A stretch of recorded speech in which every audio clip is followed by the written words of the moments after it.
सोनम वांगचुक जी तो अभी तक तो वो जो ऐसा लग रहा है कि सरकार अपनी बात उनको समझाने में और उनकी कुछ एक बातों सरकार को मानने में कोई प्रॉब्लम होनी नहीं चाहिए।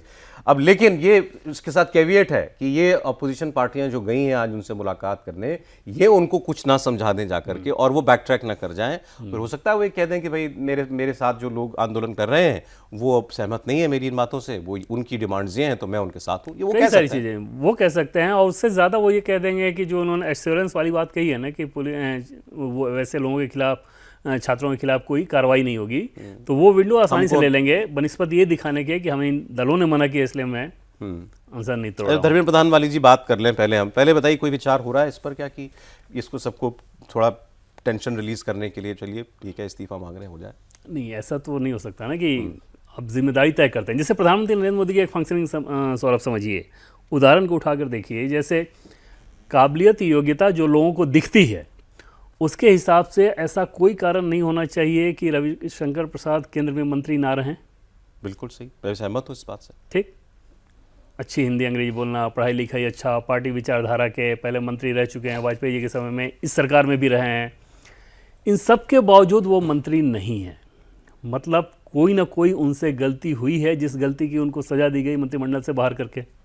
अच्छा, ये भी नहीं है कि पार्टी से अलग लाइन पे वो जा रहे हों, आज भी पार्टी की लाइन पर ही हैं, पार्टी जब भी कहती है प्रेस कॉन्फ्रेंस करना, जो कुछ भी करना, वो सब कुछ कर रहे हैं। तो ये सारी चीज़ें होने के बावजूद आप उस मंत्रिमंडल में नहीं हैं। और एक उदाहरण, ये सिर्फ एक उदाहरण दे रहा हूँ, इसके अलावा भी आप देखें प्रकाश जावड़ेकर, डॉक्टर हर्षवर्धन, इस तरह के बहुत सारे नाम आपको दिखेंगे जिनको ड्रॉप किया गया, राजीव प्रताप रूडी। मतलब गलती होती है तो सजा मिलती है, आप ये गलती अगर होती है तो नरेंद्र मोदी किसी चीज़ का वेट नहीं करते। अगर धर्मेंद्र प्रधान की गलती रहती तो किसी प्रोटेस्ट, किसी दल डिमांड, इन सब चीज़ों का वेट ही नहीं होना था। आप तुरंत देखते कि वो काम हो गया।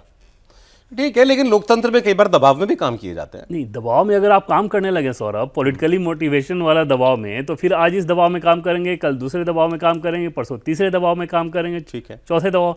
और क्या इस तरह से इस्तीफा लेने की परिपाटी रही है कि किसी मंत्रालय में कल को मान लीजिए एक ट्रेन में कुछ हो, भाई सरकार का काम क्या होता है कि जो चीज़ें बहुत खराब हो उसको आप और बेहतर कर रहे होते हैं। तो आप 10 चीज़ करेंगे तो 10 चीज़ में से अगर 7 अच्छी होंगी तो 2-3 खराब भी होती है, मनमाफिक रिजल्ट नहीं भी आता है। जैसे मान लीजिए आप कहा जाए कि गडकरी जी ने NH बनाया था, उसमें खड्डा हो गया तो इससे उनका इस्तीफा होना चाहिए।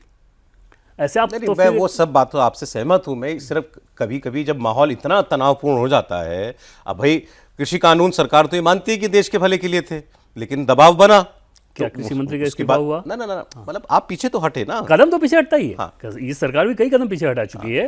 ठीक है, इसमें तो मतलब मंत्री का इस्तीफा सौरभ, कि जैसे आप एक इस्तीफा सोचेंगे, आपको क्या लगता है कि मंत्री के इस्तीफे के लिए सब कुछ हो रहा है? हाँ, इसीलिए मैंने ये पीछे लिखवाया आज कि मान लीजिए धर्मेंद्र प्रधान का इस्तीफा हो भी जाता तो भी क्या सब खत्म हो जाता? तुरंत उसी समय आएगा कि वो तो एक मंत्री थे, सब कुछ तो PM के चलते होता है, कैबिनेट, ये वो 50 तरह की चीज़ें आप देख नहीं रहे हैं कि अलग अलग बयानों में। अब राहुल गांधी का प्रधानमंत्री माफी मांगे, कोई गृह मंत्री को जिम्मेदार बताएगा। तो ये अटैक बेसिकली प्रधानमंत्री किसी ने कि भाई पुलिस ने लाठी धर्मेंद्र प्रधान ने थोड़ी चलवाई थी छात्रों पे, वो तो अमित शाह ने चलवाई थी। वही कह रहे हैं कि तो ये तो अटैक किया जा रहा है प्रधानमंत्री मोदी पे, धर्मेंद्र प्रधान उस पर मोहरा है कि भाई आप अभी आपका सहारे लेके वो अटैक किया जा रहा है।